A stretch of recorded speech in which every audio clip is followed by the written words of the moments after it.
የእግዚአብሔር ስም የተባረከ የተመሰገነ ይሁን። ሁላችሁንም በጌታ ስም ሰላም እላችኋለሁኝ። ዛሬም እንግዲህ ሳምንትን አሳልፎ እግዚአብሔር ምሕረትን አብዝቶልን እንደዚህ እንድንገናኝ ይችላልና ስሙ የተባረከ ይሁን። ከኔ ጋር እንግዲህ ጀመርነውን የቤተክርስቲያን ተከላና እድገት ሐሳብ ዛሬም ስምንተኛው ክፍላችን ይመስለኛል። የባለፈው የሳምንት ማጠንጠኛ የነበረው ለቤተክርስቲያን እድገት መሰረት ከሆኑት መካከል አንደኛውን በማንሳት ረጅሙን ጊዜ ኦልሞስት የክላሱን ሙሉን የሸፈነው በዛ ሐሳብ ላይ ነው። አንዱ መሰረቱ ጸሎት ነው ብለን ነበር። ዛሬ እንድናነሳው በይደር የተውነው ጉዳይ ደግሞ ሁለተኛው መሰረት በሐዋርያት ሥራ ምዕራፍ 2:42 ላይ የምናገኘው መንፈሳዊ ህብረት የሚባለው ጉዳይ ነው። በእጆቻችሁ መጽሐፍ ቅዱስ ከያዛችሁ እሱን ክፍል አውጥተን እንድናነበው ጠይቃችኋለሁ። ምዕራፍ 2:42 ላይ ከ40 ጀምሮ ምን ይላል? በብዙ ሌላ ቃልም መሰከረና ከዚህ ጠማማ ትውልድ ዳኑ ብሎ መከራቸው። ቃሉን የተቀበሉ ተጠመቁ። በዚያን ቀን 3000 የሚያክሉ ነፍሳት ተጨመሩ። በሐዋርያት ትምህርት በህብረት እንጀራውን በመቁረስ በየጸሎቱም ይተጉ ነበረ። በአዲሱ ትርጉም ላይ ቁጥር 42ን በህብረት የሚለውን ያመኑትም ሁሉ አብረው ነበሩ ይለናል። የዛሬው ሐሳባችን የሚያጠነጥነው የምናገለግላት የምንመራት ቤተክርስቲያን ታድግ ዘንድ መንፈሳዊ ህብረታችን ላይ መስራት አለብን። ፌሎሺፕ very essential የግድ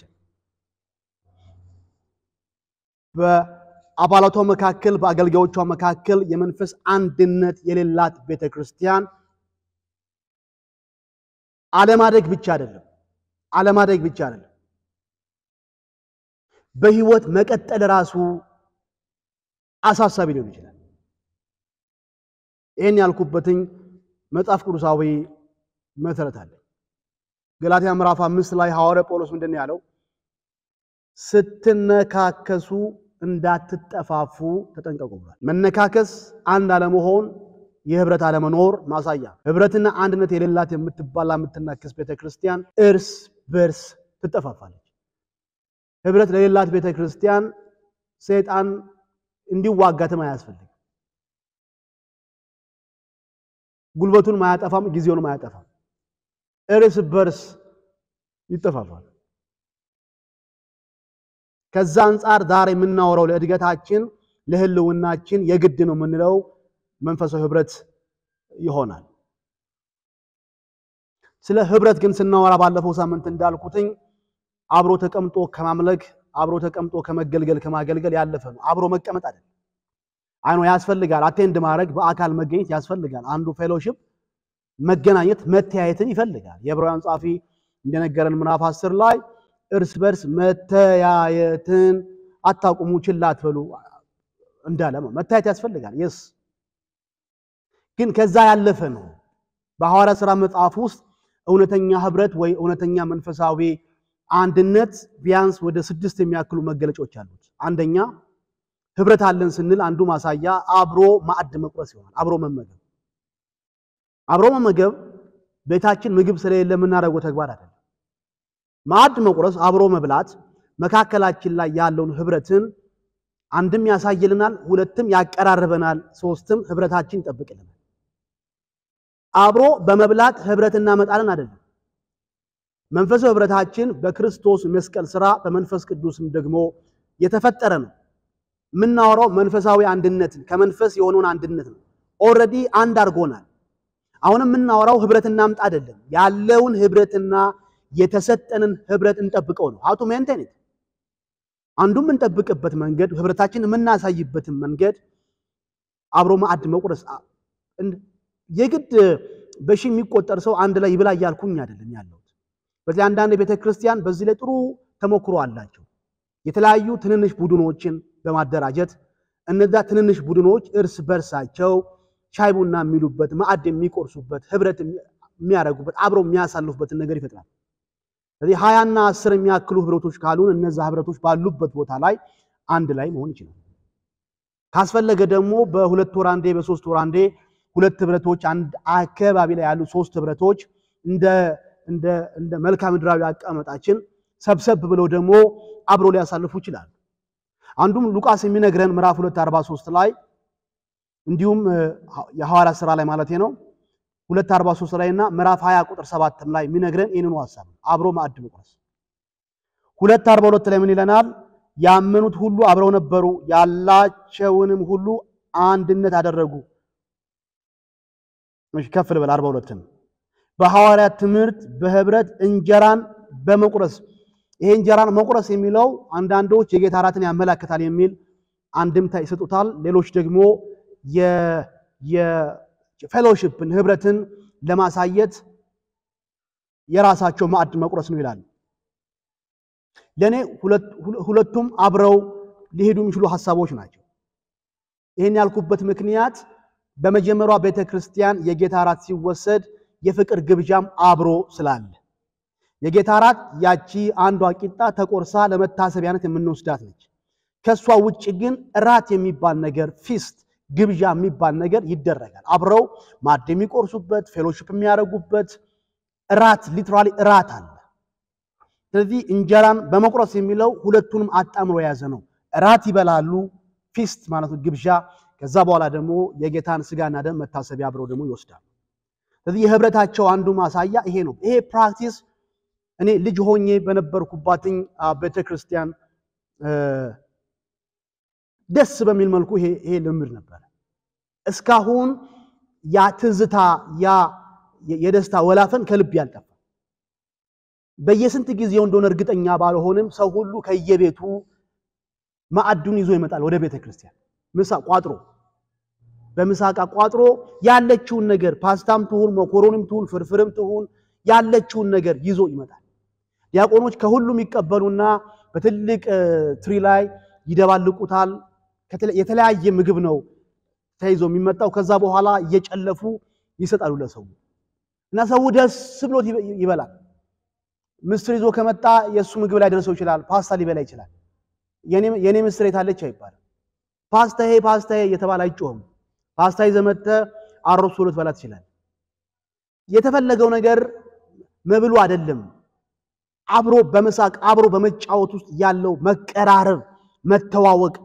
ስለዚህ ቤተክርስቲያን ታድግ ዘንድ ካስፈለገ አንዱ ህብረት ያስፈልጋል የህብረቱ መገለጫ ደግሞ ማዕድ አብሮ መቁረስ ይሆን ይችላል ሁለተኛ መረዳዳት ነው መረዳዳት ሰፖርት መደራረግ ምዕራፍ 2:43 ላይ ሐዋርያት ሥራ ላይ እንዲሁም ምዕራፍ 11 ቁጥር 29 ላይ የመጀመሪያው ቤተክርስቲያን የኢየሩሳሌምም የአንጾኪያውም ድሆችን ችግረኞችን ያላቸውን ነገር ለነሱ በማካፈል ህብረታቸውን ፍቅራቸውን ይገልጡላቸው ነበር ምዕራፍ 2:43 እንደሱ ነው የሚለው ነገር ግን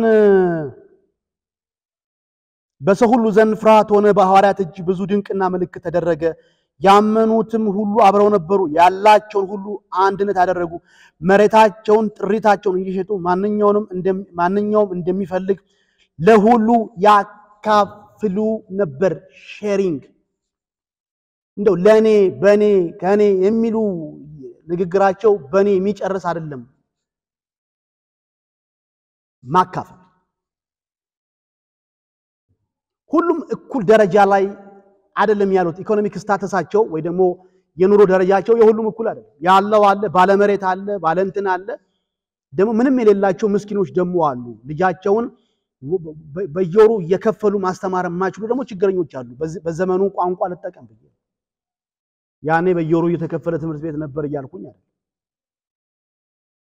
ወንድም ሲቸግር ለክፉ ቀን ወንድም መከታ ነው ሼር ያደርጉታል እኔ የሼሪንግም ነገር ወይ ማካፈልም ነገር ቅድም ስለ ማዕድ መቁረስ የነበርኩባትን ያቺን ቤተክርስቲያን ዳሪም ድረስ ያለውባትን ማለት ነው ሙሉ ወንጌልን ቤተክርስቲያን ምሳሌ አድርጌ እንደተናገርኩትኝ ማካፈልም ላይ የማረሳው ኤክስፒሪየንስ ነበር ያኔ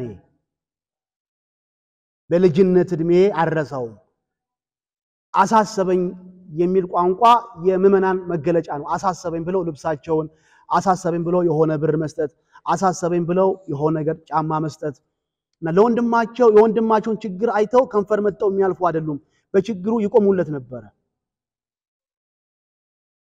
አንዳንድ ኤክስፒሪየንሶችን ባወራ ደስ ይለኝ ነበር ጊዜ እንዳይወስድብ ስለምፈራ ነው ሶስተኛው የመንፈሳዊ ህብረት መገለጫው ምዕራፍ 6 ላይ እንደምታዩት የትዳር አጋራቸውን በሞት ያጡትን ሰዎች መበለቶችን መርዳት በጣም በሚገርማችሁ መልኩ አዲስ ኪዳን ቤተክርስቲያን ለመበለቶች የትዳር አጋራቸው ላጡት ባላቸውን በሞት ላጡት ትልቅ ቦታ ይሰጡ ነበር ጳውሎስንም አይታችሁት ከሆነ በጻፈው የመጋቢያን ደብዳቤ ላይ በጢሞቴዎስ ላይ ማለት ነው ስለ መበለቶች አንስቷል። ቤተክርስቲያን እነሱን በገንዘብ ትደግፋቸዋለች። ሐዋርያት ሥራ ምዕራፍ 6ም ላይ እዚህ ቀደም አንስቼዋለሁኝ በሚያስፈልጋቸው ነገር ቤተክርስቲያን አጠገባቸው ትቆምላቸዋለች። ይሄ የህብረታቸው አንዱ መገለጫ ነው። ህብረት አለን የምንል ከሆነ እስካሁን የዘረዘርኳቸው ነገሮች ገሃድ መውጣት አለባቸው። አራተኛው በጸሎት መደጋገፍ ነው። ምዕራፍ 4ን ማየት ትችላላችሁ፣ ምዕራፍ 12ን ማየት ትችላላችሁ። ይሄም ልምድ የቀደመችው ቤተክርስቲያን ላይ ነበረ። የቀደመችው ስላችሁ የሐዋርያት ሥራ መጽሐፍ ማለት አይደለም። እኔ በማቃት እስከው ምሳሌ ያደረኩኝ በማነሳት ያደግኩባት ቤተክርስቲያን ውስጥ ይሄ ልምድ ነበር። እንዲሁም ለጸሎት ስንሰባሰብ የዛሬን ያደረገውና የፕሮግራም መሪው የጸሎት ርዕስ ይወስዳል። ከተገኙት አባላት ስለምን ጉዳይ ጸልይልህ፣ ስለ አባት ይጸልዩልኝ፣ ታሟል፣ ከስራ ተባሯል ሊሆን ይችላል፣ በትዳሬ ችግር ውስጥ አለ ይጻፋል። ደብተር ኖሮ የጸሎት ደብተር ኖሮ በጣም ደስ ይላል። ከዛ በኋላ ርዕሱን እየተናገረ ሁሉም አንዱ ስለሌላው የሚጸልይበትን የሚደጋገፍበትን የሚያነባበት ስራ ይሰራል።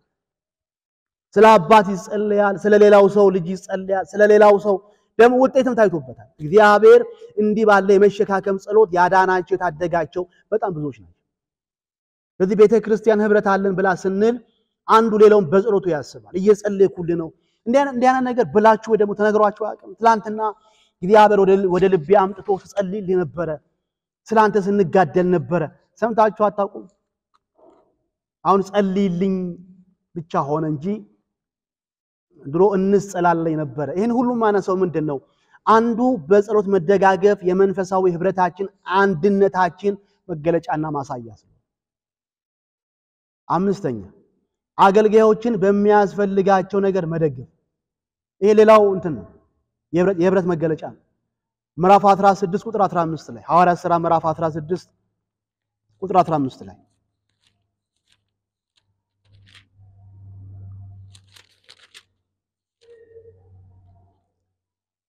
ምዕራፍ 16 ቁጥር 15 ላይ በፊልጵስዩስ ከተማ ለመጀመሪያ ጊዜ ጌታን ከተቀበሉት ሰዎች መካከል የቀይ ሐር ሻጭዋ ሊዲያ ትገኛለች። ከቲያጥሮን ከተማ የመጣችው ስለሷ እንዲህ ይናገራል። እርሷም ከቤተሰቦቿ ጋር ከተጠመቀች በኋላ በጌታ የማምን እንደሆን ከፈረዳችሁልኝ ወደ ቤቴ ገብታችሁ ኑሩ ብላ ለመነች፣ በግድም አለችኝ ይላል። እንዴት የተባረከ ሴት ነች!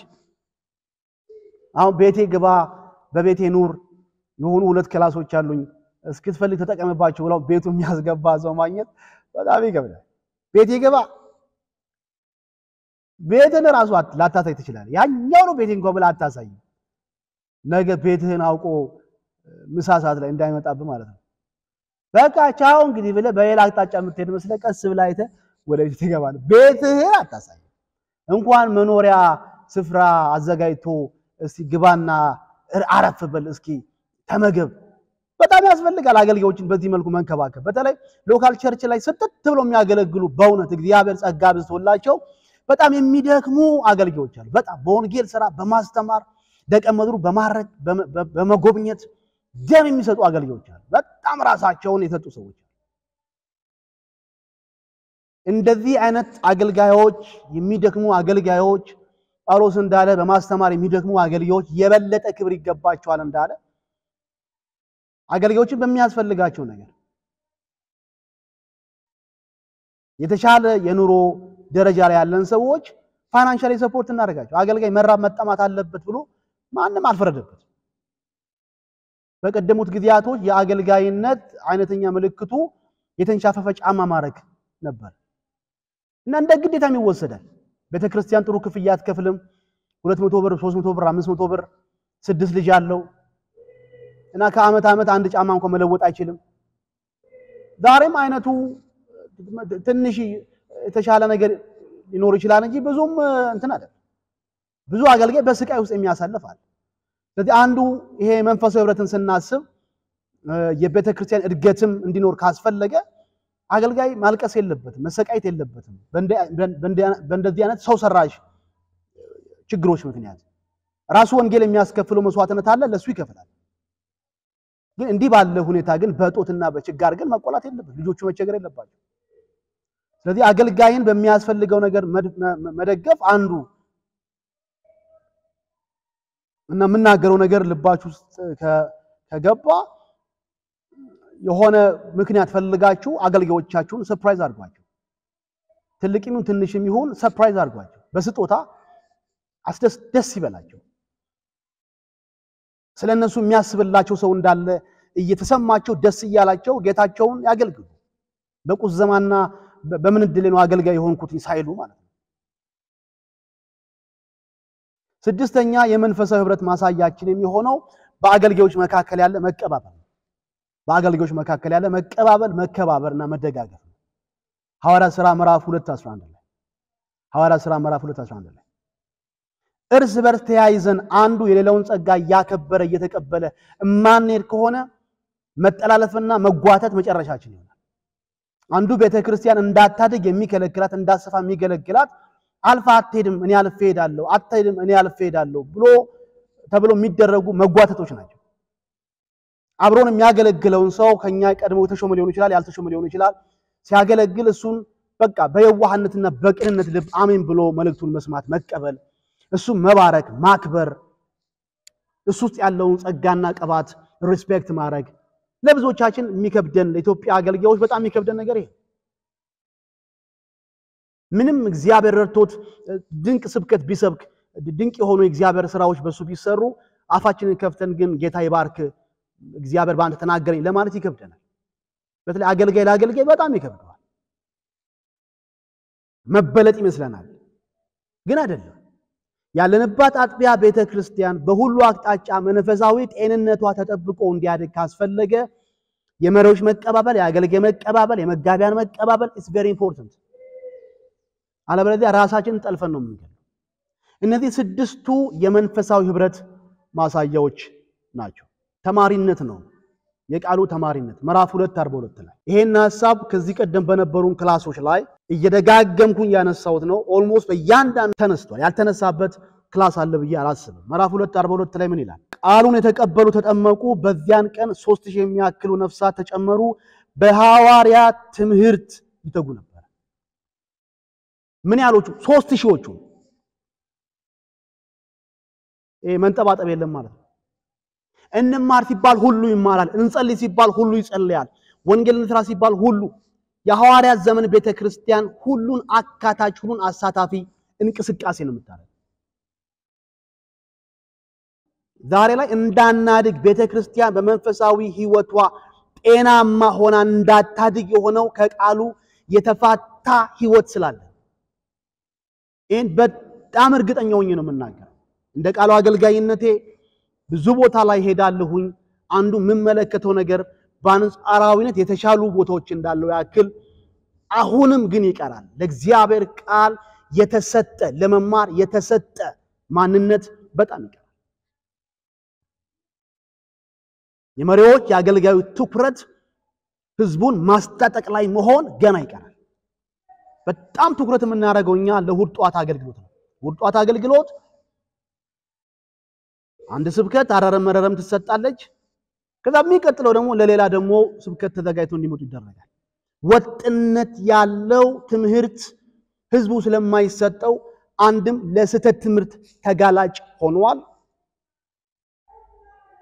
ሁለትም ለዓለማዊነትና ለስጋዊነት አኗኗር ተጋላጭ ሆኗል ሶስትም በጸጋ ወደ ማገልገል ዓለምምጣት እጣፈንታው ዳፋው ሆኗል ስለዚህ ህዝባችን አያገለግልም የተለወጠ ህይወት ላይ ችግር አለ ዓለማዊነትና ስጋዊነት ጎልቶ ይታያል አንዳንድ ቦታ ላይ ዓለም እስከ ጉዝጓዟ የገባች እስኪመስል ድረስ ሶስተኛ ለተለያዩ ኢመጽአፍ ቅዱሳዊ ለሆኑ ጤናማ ላልሆኑ ትምህርቶች ሰለባ ሆኗል እና ውሃ ቀዳ ውሃ መልስ ነው ምናልባት ጥናቶችን ማድረግ ቢቻል አንድ ሰው በአንድ አጥቢያ ላይ ለምን ያህል ጊዜ ነው የሚቆየው ተብሎ ጥናት ቢደረግ ውጤቱ አስፈሪ እንደሚሆን አስባለሁ ለረጅም ጊዜ እየተማረ እያገለገለ የሚቆይ ሰው ማግኘት አትችልም ተለዋዋጭ ነው ዛሬ ያለ ነገ የለም ሜቢ አንድ ሰው ቸርች ውስጥ የማሳለፍ ረጅም ዕድሜ 5 ዓመት ሊሆን ይችላል ያም ድረስ ከዘለቀ ትልቅ ነገር በብዙ ነገር ይጠለፋል ዓለም ትበለዋለች እዛ ያለ ኑፋቄ ይበለዋል ከራስ ጋር ያለ ከኑሮ ጋር ያለው ትግል ያደክመዋል ቤተክርስቲያን ትምህርት ላይ ትጋቷን ብታደርግ እነዚህን ጉዳዮችን መቅረፍ ትችላለች ሲቀረፍ ደግሞ ይያለን ያለ ነው ቤተክርስቲያን እያደገች ነው ህዝቡ እያደገ ነው ቸርች ማደግ ማለት እንግዲህ ህንጻው ሲለወጥ አይደለም ከቆርቆሮ ወደ ግንብ ሲገባ አይደለም ስፒከር መለወጥ አይደለም እድገት ማለት አመታው የገቢ ምንጭ ሲጨምር አይደለም እድገት ማለት የህዝቡ መንፈሳዊ ህይወት ሲጨምር ከዚህ ቀደም እንዳስማው ይሄ እንዲሆን ካስፈለገ ግን በሐዋርያት ትምህርት ይተጉ ነበር የሚለው የቤተክርስቲያን መፈክር ከፍ አርጋ የምታውለበልበውም ባንዲራዋ መሆን አለባት ማንንም ማር ከሆነ አናድግም ይሄ የቤተክርስቲያን አስተማሪነት ማስተማር ብቻ ሳይሆን በሐዋርያት ትምህርት ነው ከየትም የተቃረመ ትምህርት አይደለም ይጎት አንዳንዱ ቦታ የምታዩት ትምህርት ወይ ከምዕራብ አፍሪካ የመጣ ነው ወይ ከነጮቹ ከዩሮፕ እና ከአሜሪካ የመጣ ትምህርት ጤናማ ነው አይደለም የሚለው ሳይፈተሽ እንደወረደ ዝም ብሎ ዳምፕ ይደረጋል ህዝብ ላይ እዚህ ክፍል ላይ የምታዩት ግን ይተጉ ነበር በምን በትምህርት ብቻ አይደለም በሐዋርያት ትምህርት የሐዋርያት ትምህርት ማለት ምን ማለት ነው ሐዋርያቱ ከጌታ ከክርስቶስ ኢየሱስ የተቀበሉትን ትምህርት እሱን ያስተላልፋሉ ቤተክርስቲያን ትምህርት ፈጣሪ አይደለችም ትምህርት አስተላላፊ ነች ስለዚህ ልናስተምር ካስፈለገ የክርስቶስን ትምህርት እኛው መጀመሪያ መማር አለብን ምናገለግል ሰዎችን ምናሳድገው በክርስቶስ ትምህርት ነው ለዚህ ነው ከዚህ ቀደም ማቴዎስ 28 እና 19 እንዳየነው ያን ክፍል በደንብ እንደተመለከተነው ጌታችን ሲያርግ ለሐዋርያቱ ያላቸው ነገር ምንድነው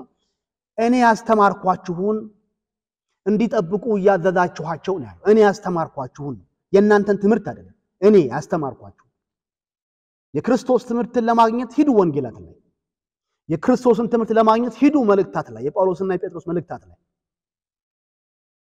እነዚህ ትምህርቶች ስርዓት ባለው ሁኔታ እየተደራጁ ህዝባችን ጋር በደንብ መግባት አለበት እሱ ነው እንዲጸኑ እንዲቆሙ እንዲያድጉ የሚያስችላቸው የማያሳፍሩ በጎ ሰራተኛ እንዲሆኑ የሚያረጋቸው የጀመሩትን የክርስቲና ሩጫ እስከ መጨረሻ በጽናት እንዲሮጡ የሚያረጋቸው እንዲህ ያለ ስርዓት ያለው ተማሪነት ሲኖር ነው አለበለዚያ ዝም ብሎ አቧራ ማጨስ ጭስ ሆኖ መቅረት ሊያመጣ ይችላል የሐዋርያት ስራ አንዱም ይነግረን ተቀምጦ ስርዓት ባለው ሁኔታ መማር እንዲህ ብላችሁ ያዙልኝ ከማስተማር ጋር በተገናኘ የምናስተምርበት ግብ ከዚህ ቀደም እንዳልኩት ሰዎችን ደቀ መዝሙር ለማድረግ የትምህርት ግቡና ዓላማው ሰዎችን ደቀ መዝሙር እንዲሆኑ ማድረግ ደቀ መዝሙር ማለት ደግሞ አንደኛው ትርጉሙ ጌታውን መምህሩን የሚመስል ማለት ነው የትኛውንም ትምህርትና አስተምር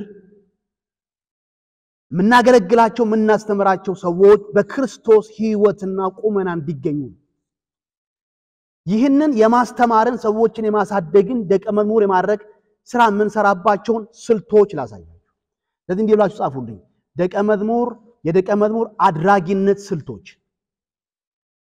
በምን መልኩ ነው ሰዎችን ልናሳድግ የምንችለው ስለ ቤተክርስቲያን እድገት አይደለም እናወራው መጽሐፍ ቅዱሳዊ የሆኑ ስልቶችን ትንሽ ላሳያችሁ ከኢየሱስ ክርስቶስ እና ከነ ጳውሎስም በመነሳት እነሱ ቤተክርስቲያን ያሳደጉበትን መንገድ ዛሬ መድገም አለብን በሱ መንገድ መሄድ መቻል አለብን የመጀመሪያው ለምጽፉ ሰዎች የደቀ መዝሙር የማድረጊያው የመጀመሪያው ስልት ለግለሰቦች ትኩረት ሰጭነት ነው ለኢንዲቪጁዋልስ ለግለሰቦች ለብዙ ህዝብ በመቶና በሺህ የሚቆጠር አላልኩም ለትንሽ ቡድኖች 10 እና 12 አባላት ላሉበት አላልኩም በጣም አውርጀዋለሁ ኢንዲቪጁዋልስ በጣም መራራው የሆነው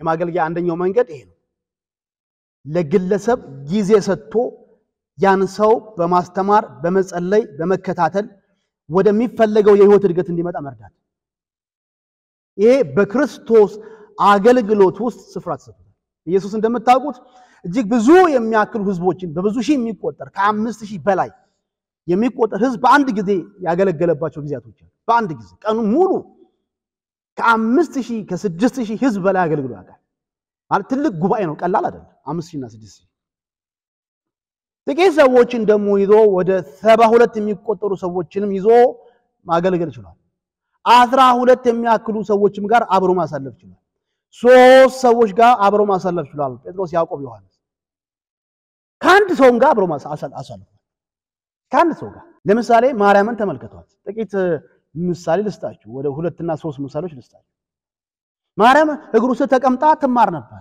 አይገርማችሁ አሁን እንደ ክርስቶስ ላለ ታዋቂ አገልጋይ ይሄ ጀማ የወንጌል ስብከት ላይ እንደ ዘመኑ አጠራር ለሚያገለግል ሰው ኢንተርናሽናል ለሚባል አገልጋይ ትልልቅ ብዙ ድንቅ ተአምራት የሞተ ሳይቀር ለሚነሳበት አገልጋይ ለእንደ ኢየሱስ አይነት እንደው ለአንድ ሰው ቦታ ሰጥቶ ቁጭ ብሎ አንድ ሰው ያስተምራል እኔ በጣም ነው በቃ ሰርፕራይዝ ሆንኩበት ቤተክርስቲያን እንድታደግ ከፈለግን ለግለሰቦች ዋጋ መስጠት ያስፈልጋል ማርያምም በእግሩ ስር ቁጭ ብላ ትማር ነበር ሁለተኛ ከኒቆዲሞስ ጋር የግል ጊዜ ማሳለፍ ይችላል ኒቆዲሞስ ዮሐንስ ወንጌል ምዕራፍ 3 ኒቆዲሞስ በሌሊት መጥቶ ከክርስቶስ ጋር ያደረገው ኮንቨርሴሽን አለ አስተማረው ስለ ዳግም ልደት አስተማር አሁን ስለ ነገረ ድነት ስናስተምር ዮሐንስ ወንጌል 3 ይጠቀሳል ሰው ከዋና ከመንፈስ ካልተወለደ በስተቀር ዳግመኛ ካልተወለደ በስተቀር የሚሉትን ሐሳቦችን እናነሳለን ይሄን ትልቅ ትምህርት ኢየሱስ ያስተማረው 5000 በተገኙበት ትልቅ ኦዲየንስ ትልቅ ጉባኤ ላይ አይደለም ትልቅ ትምህርት ነው ለአንድ ግለሰብ ነው ያስተማረው ለዛ ግለሰብ ያስተማረው ትምህርት ይሄው በዓለም አቀፍ ደረጃ ዛሬ የምናስተምረው ለግለሰብ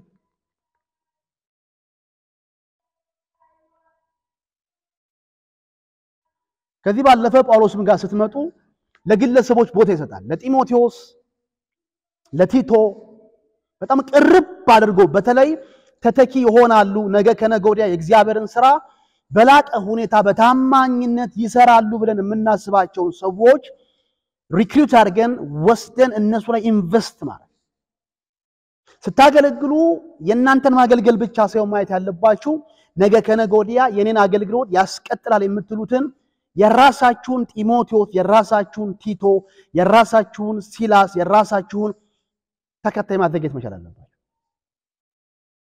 የጳውሎስ አገልግሎት ልክ ነው ሩጫውን ጨርሻለሁ ሃይማኖቱን ጠብቄያለሁ ብሎ ይች ምድር በመስዋዕታዊ በሆነ መንገድ ተሰይፎ ሲሞት ወደ ኋላ ዞር ሲል የወንጌሉን ሥራ የሚያስቀጥሉ ግን ጀግኖች አሉ ጢሞቴዎስ አለ ዞር ሲል እዚህ ጋር ቲቶ አለ ዞር ሲል ማርቆስ አለ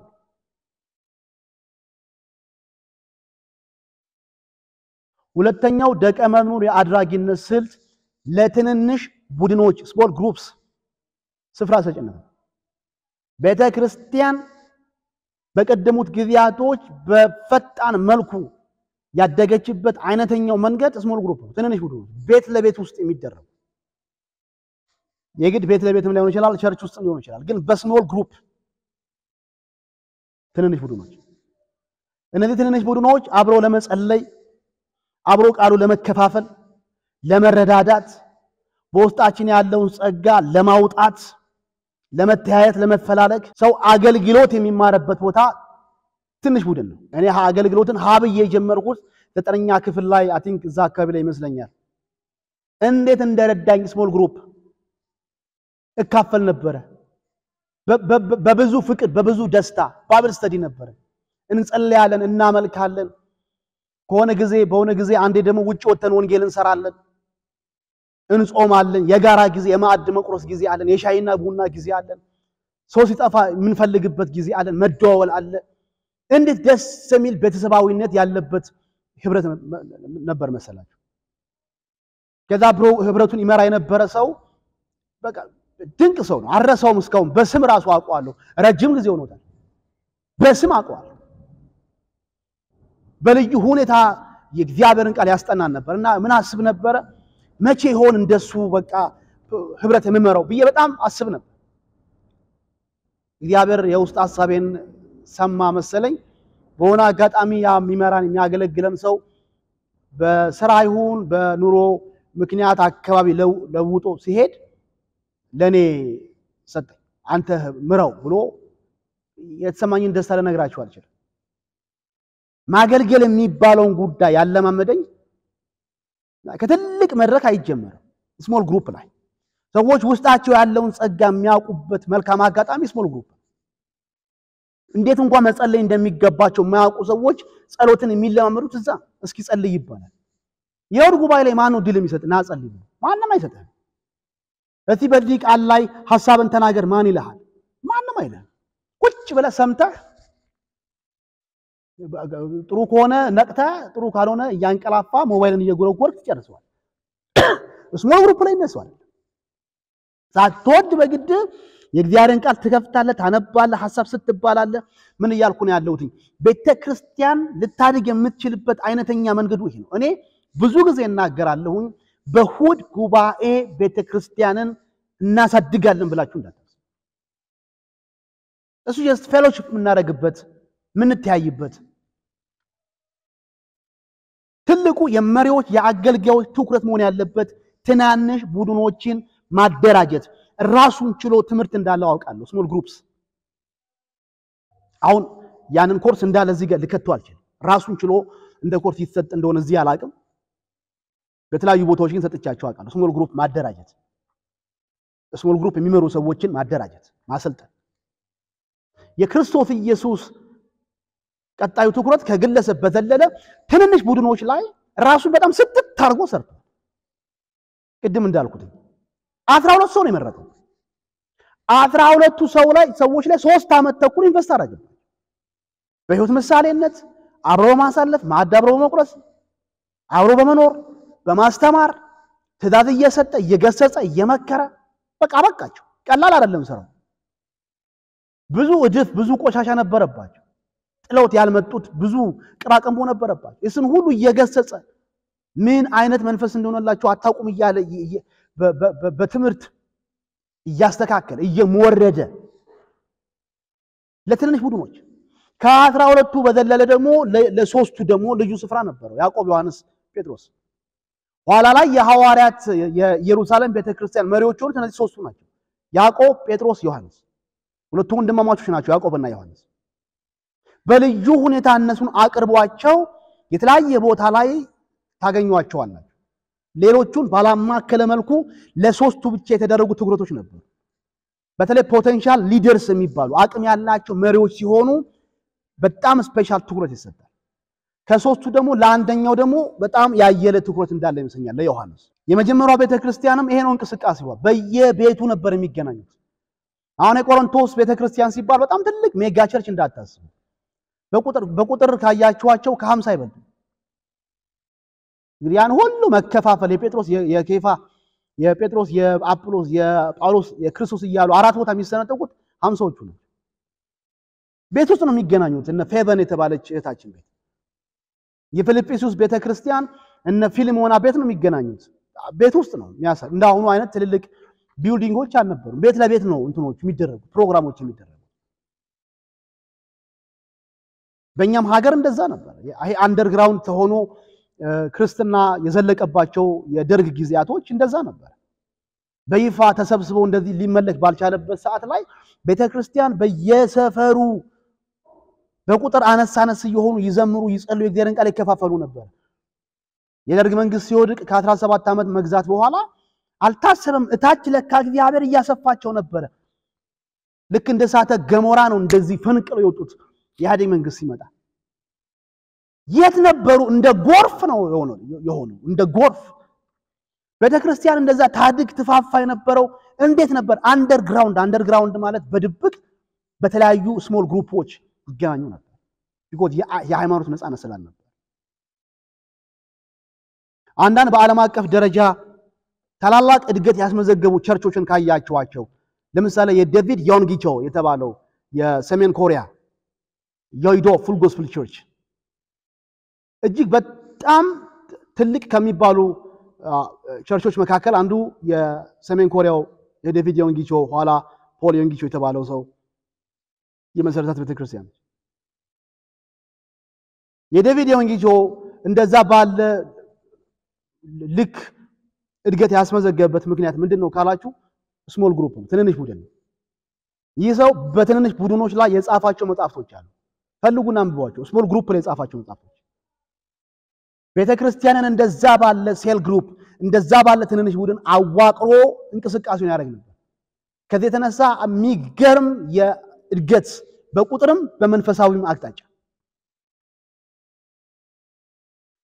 ሁለተኛው ራሳችንን ልንሰጥለት የሚገባን የእድገታችን አካሄድ ወደ ስልት ስሞል ግሩፕ ነው፣ ትንንሽ ቡድን ማደራጀት። ሶስተኛ ለትልልቅ ጉባኤ ትኩረት ሰጭነት ነው። አሁን ተመልከቱ፣ እንዴት ነው ቤተክርስቲያን የምናሳድገው? እንዴት ነው ሰዎችን በክርስቶስ ሕይወት እንዲያድጉ የምናደርገው? በቁጥርም እንድናደግ የምንሆንበት መንገድ ምንድነው? አንደኛ ምን አልኩኝ? ለግለሰብ ትኩረት ሰጭነት፣ ሁለተኛ ለትንንሽ ቡድን ትኩረት ሰጭነት፣ ሶስተኛ ለትልቁም ጉባኤ ትኩረት ሰጭነት።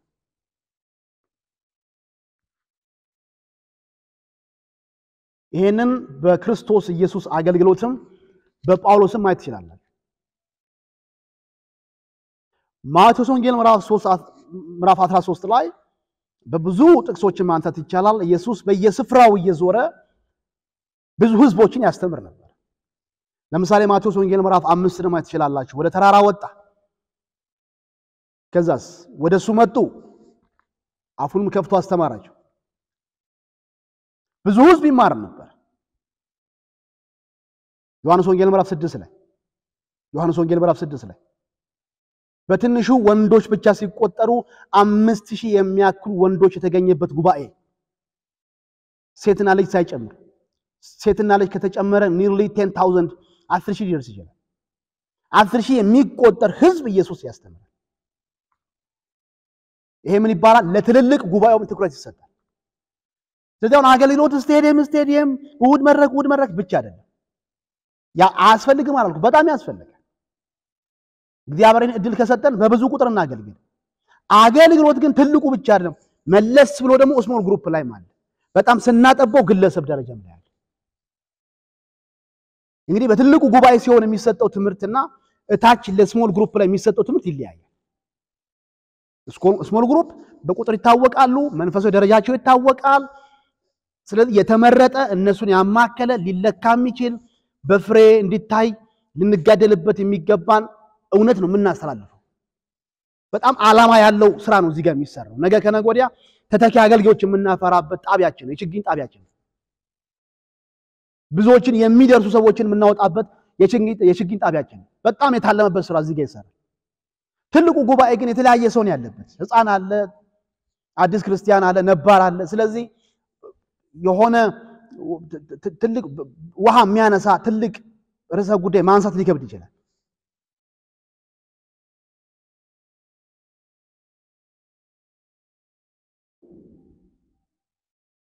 እሺ እንዲህ ብላችሁ ቶሎ ጻፉልኝና የዛሬውን ሐሳብ በዚህ ጉዳይ ትንሽ አንስቼ ጨርሳለሁ።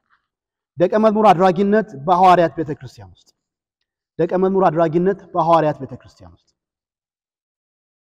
ይህንን አሁን የምናወራለትን ሰዎችን የማሳደግ ስራ የመጀመሪያው ቤተክርስቲያን እንዴት ታከናውነው ነበር?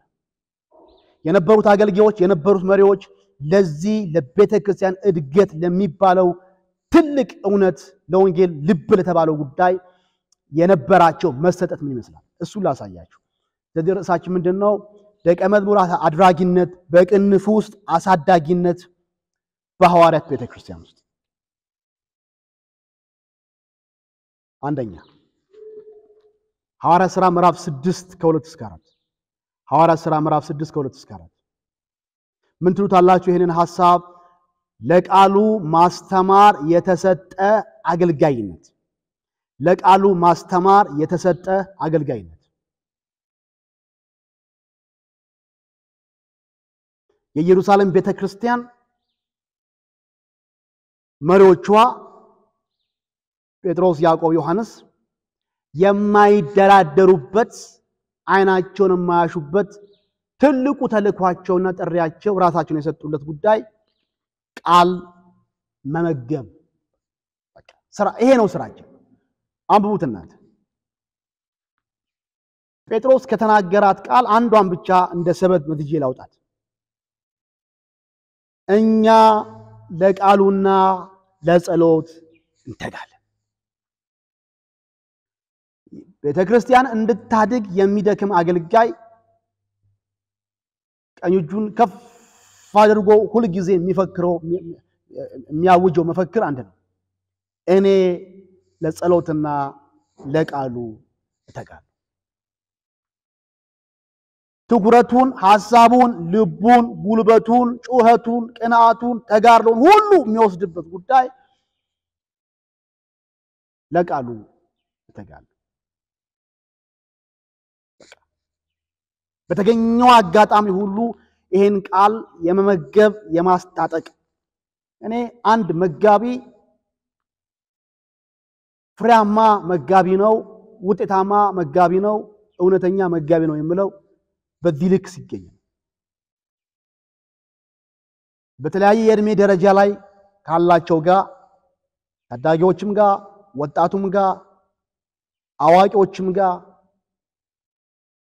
የታጠቁ የማያሳፍሩ አገልጋዮች ሆነው ይገኙ ዘንድ እነሱን የመመገብ እነሱን በእግዚአብሔር ቃል የማስጣጠቅ ሥራ የሚሰራ ከሆነ he is really a person። መጋቢነት አስታጣቂነት ነው። እንደዛ ብላችሁ ጻፉ። መጋቢነት አስታጣቂነት ነው። ጴጥሮስ ምንድነው ያለው እዚህ ክፍል ላይ ምዕራፍ 6 ላይ የእግዚአብሔርን ቃል ትተን ማዕድና አገልግል ይሄም አይገባም አለ። ፍቀዱልኝ ልድፈራችሁና ምናልባት መጋቢዎች ካላችሁ የእግዚአብሔርን ቃል ትታችሁ ሌላ ነገር ላይ ተጠዳችሁ ከሆነ ዛሬ ተመለሱ ወደ ትክክለኛው ተልኳችሁ። ይቆጥ ብዙ ሰው የቃሉን የማስተማር በቃሉ የማስታጠቅ አገልግሎቱን ትቶ ሌላ ጉዳይ ላይ ነው ያለው። አንዳንዱ ህንጻ ግንባታ ላይ ነው ያለው። መጋቢ ነው ግን ስራ ሁሉ ሲሚንቶ፣ ብሎኬት፣ ፌሮ፣ ጠጠር፣ አሸዋ ከሆነ ሰነበተ። ዝጓል። ይሄ ሰው ዝጓል። የቤተክርስቲያን መሪዎችም ባለማወቅ የተነሳ ዋነኛውን ይሄ ህንጻ ግንባታ ስራ የሰጡት ለሱ ነው። ጴጥሮስ ቢሆን ኖር ምን ይላል መሰላችሁ? እኛ የቃሉን ማዕድን ማገልገል ቃሉን መስበክ ትተን ህንጻ እንስራነ ሲሚንቶ እናብኳነ አይገባም ነው። አላቦካም። ሲሚንቶ አልገዛም። እግዚአብሔር የጠራኝ ሲሚንቶ እንድገዛ አይደለም። ይሄን በተመለከተ አሉ ኮንትራክተሮች፣ ኢንጂነሮች ቤተክርስቲያን ውስጥ ያሉ ይሄን ሊሰሩ የሚችሉ ሸክም ያላቸው ትምህርቱ ያላቸው እነሱን ጥራና ስጣቸው ኃላፊነት። አንተሳ ቃሉን ለማገልገል እንደዚህ ያለ ጭካና ከሌለ ቤተክርስቲያን ባትሟ ትደፋታል። የማይመግብ መጋቢ ለቤተክርስቲያን እድገት ጸር የሆነ መጋቢ ነው። ዛሬ ትንሽ ጨከንኩባችሁ መሰለኝ። ምክንያቱም ተመልከቱ ዮሐንስ ወንጌል 15:17 ላይ ኢየሱስ ክርስቶስ ወደ አባቱ ሊሄድ ሲል ነገ ከነገ ወዲያ ለቤተክርስቲያን እድገት ምክንያት ይሆናል ብሎ ያሰበውን ጴጥሮስን ጠርቶ ዮሐንስ ወንጌል 15 ዮሐንስ ወንጌል ምዕራፍ 22 ላይ ከ15 እስከ 17 ዮሐንስ ወንጌል ምዕራፍ 22 ላይ ምንድነው ለጴጥሮስ የሰጠው ትዕዛዝና ልመና? በጣም ልብን የሚነካ ነው። ምንድነው ያለው? በጎቼን መግብልኝ ነው ያለው። ጴጥሮስ ከኢየሱስ የተቀበለው አደራ የመግብልኝ አደራ ነው።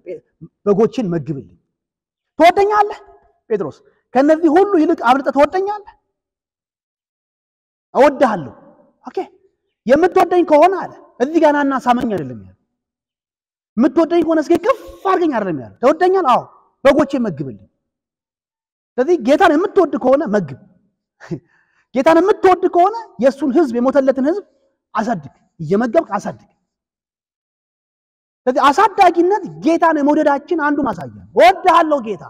ይሄው የዛሬ 1 ዓመት እኮ እነዚህ ሰዎች ወንጌል ሰምተው መጥተው ነበር። አንተን በጣም ስለምወድ ተከታተልኩኝ፣ ጸለይኩላቸው፣ መከርኳቸው፣ አስተማርኳቸው። ይሄው ዛሬ ማገልገል ችለዋል። ለስሙ ክብር ይሁን። እወድሃለሁ። ይሄው እንግዲህ በመመገብ ማሳደጋችን የመውደዳችን ምልክት ከሆነ ባለመመገብ አለማሳደጋችን ምን ያህል እንደምንጠላው ማሳያ ነው። ከወደድከው ታሳድጋለህ፣ ካልወደድከው ሜዳ ላይ ትለቃቸዋል። አንዳውታችሁ ላይ ምን ብያለሁ? አንድ አገልጋይ ከቃሉ ሲፋታና ሲርቅ ምእመኑን ለመንፈሳዊ ጠኔና ቀላዋጭነት ይዳረጋቸው። እደግመዋለሁ። አንድ አገልጋይ መሪ ሊሆን ይችላል፣ አስተማሪ ሊሆን ይችላል፣ ወንጌላዊ ሊሆን ይችላል፣ መሪ ሊሆን ይችላል። አንድ አገልጋይ ከቃሉ ሲፋታ ሲርቅ ለዚህ ለከበረው ቃል አስተማሪነትና መጋቢነት ቦታ ሲቀር ምን ይፈጠራል የሚመራውን ህዝብ ለመንፈሳዊ ጠኔ መንፈሳዊ ጠኔ ማለት መንፈሳዊ ረሃብተኛ ምእመኑ ከሲታ አጥንቱ ግጥጥ ብሎ ይወጣል ተመግቦ ስለማቅ ይሄን እኮ በደንብ እያየን ያለው ያልተመገበ ህዝብ ለመንፈሳዊ ጠኔና ቀላዋጭነት ይዳረጋል ቀላዋጭነት ማለት ቤቱ ምግብ ሲያጣ አንድ ልጅ ምንድነው የሚያደርገው ምግብ የለም እናቱ ምግብ አሰጠውም እርቦታል ስለዚህ ምንድነው የሚያደርገው ይወጣና ጎረቤት ሄዶ ይቀላውጣል በራፍ ላይ ይቆምና እንዲ ብሎ አንገቱን ስግግ ያረገ ሲበሉ ይመለከታል ማሙሽዬ ናግባ ይባላል በቃኝ ይላል ወዱ ግን ያማረው እንዲ ያለው መልሶ ይሄ ምን ይባላል ቀላዋጭነት ይባላል እምንመራውና ምናገለግለው ህዝብ የተመጣጠነ ሊያራካው የሚችል ምግብ ሲያጣ ቀላዋጭ ይሆናል ስለዚህ በየሚዲያው አሁን ቀላዋጭ አለ ሄዶ በአካል እንኳን እዛ ባይገኝ ያያሉ ታድሎ ይላል ቀላዋጭነት አሁን ደግሞ ሰዋውን ችግር የለበትም እያየኸው ማለት ነው ጥሎ ሆይድና ሌላ ቦታ ላይ ታገኘዋል ጥሎ ነው የሚሄደው እንደ ድሮ ጊዜ የኔ ቤተክርስቲያን ደሚውስ ገብታለች የሚል ሰው አታገኝም ለቤተ ክርስቲያኑ እንደ ስትት ያለ የቆረበ ምእመን አታገኝ ካልተመቸው ምግብ ካጣ እኔማ እዚህ ፍርፋሪ ያልበላ ብሎ ጥሎ ነው ምን ይያልኩ ነው ያለውት ቃሉን ለማስተማር የተሰጠ አገልጋይ ባለበት ቦታ ላይ እድገት ምንም ጥያቄ የለም ሁለተኛ ሁሉን አቀፍ አስተማሪነት ነው መማርን ስናስብ ኢየሩሳሌም ቤተክርስቲያን ላይ ጥቂቶች ብቻ የሚማሩበት አይደለም ሁሉን አቀፍ እኔ ሁሉን አቀፍ ማለት የግድ ሁሉ ምእመን አንድ ቀን ላይ ሁሉም ይምጣ ላይ ሆን ይችላል እሱ አንደኛው መንገድ ነው አንዳንድ ቦታ ላይ ትምህርት ቀን ይባላል ከዛ ለሁሉም ቤተክርስቲያን ምእመናን አገልጋይ ሳይለይ ሁሉም የሚገኝበት መድረክ ይዘጋጃል ይመጣሉ አይመጡም ሌላ ነገር ግን እሱ ባይሳካ ግን ሁሉም ባለበት ቦታ ላይ የአገልግሎት ዘርፎችም ካሉ ባሉበት ቦታ ላይ ምእመናኑንም እንዳስፈላጊነቱ እየከፋፈሉ በቡድን እያደረጉ ሁሉም ግን የሚማርበት ስልት መነደፍ መቻል አለበት ቤተክርስቲያን ውስጥ ከመማር ውጪ የሆነ ሰው መኖር የለበትም ኤግዛምት የሚደረግ አይ አንተ አስፈልግም የሚባል የግድ መማር አለበት ወይ ስሞል ግሩፕ ላይ መማር አለበት ወይ አገልጋይነት ትምህርት ላይ መማር አለበት ወይ የተተኪ አገልጋይነት ላይ መማር አለበት ወይ ባለበት የአገልግሎት ዘርፍ ላይ መማር አለበት አመራሩም ቢሆን መማር አለበት መሪ ነው ማለት ተመርቋል ማለት አይደለም አንዳንድ ሰው መሪ ሲሆን እና አገልጋይ ሲሆን ትምህርት እንደማያስፈልገው ይመስላል ስለዚህ አይማርም ና ተማር አይማርም በሂደት ምን ይሆነ ይመጣል ያገልጋይ እየሻገተ ይመጣል አቅሙ የተሟጠጠ ጸጋው የተሟጠጠ ተደማጭነቱ የተሟጠጠ ይመጣል ቢኮዝ የሚትካፈለው ነገር ከሌለ የምትሰጠው ነገር አይኖር ኢየሩሳሌም ቤተክርስቲያን ላይ 3000 የሚያክሉ ነፍሳት ተጨመሩ ሁሉም በአንድነት ይተጉ ነበር መላው መጽሐፍ ቅዱስ ለመላው አባል ማለት ነው ምዕራፍ 2:42 ስለዚህ ማዕድን ንቁረስ ሁሉም ወንጌል እንስራ ሁሉም እንጸልይ ሁሉም እንማር ሁሉ አብራ የምትማር ቤተክርስቲያን በፍጥነት ማደግ የሚቀጥለው ሳምንት ስንገናኝ በቀጣዩ ክላሳችን ላይ ማለት ነው ይሄ ሰዎችን የማሳደግ ቤተክርስቲያን የማሳደግ አገልግሎት በጳውሎስ አገልግሎት ውስጥ ምን ይመስላል የሚለውን ዳሰሳዊ የሆነ ስራ እንሰራለን እግዚአብሔር እየረዳን እንዳላምናለሁኝ ከዚህ በኋላ ያሉትን ትንሽ ፈጠን ለማለት ልሞክር እየተባረካችሁ ነው እየተጠቀማችሁ ነው አስቆጣችሁ ይቅርታ አልጠይቅም ለክብራችን የሆነ መቆጣ ስለተቆጣው ለእድገታችን የሆነ መቆጣ ስለተቆጣው ጌታ በነገር ሁሉ ማስተዋል ይስጣል ወዳችኋለሁ ተባረኩ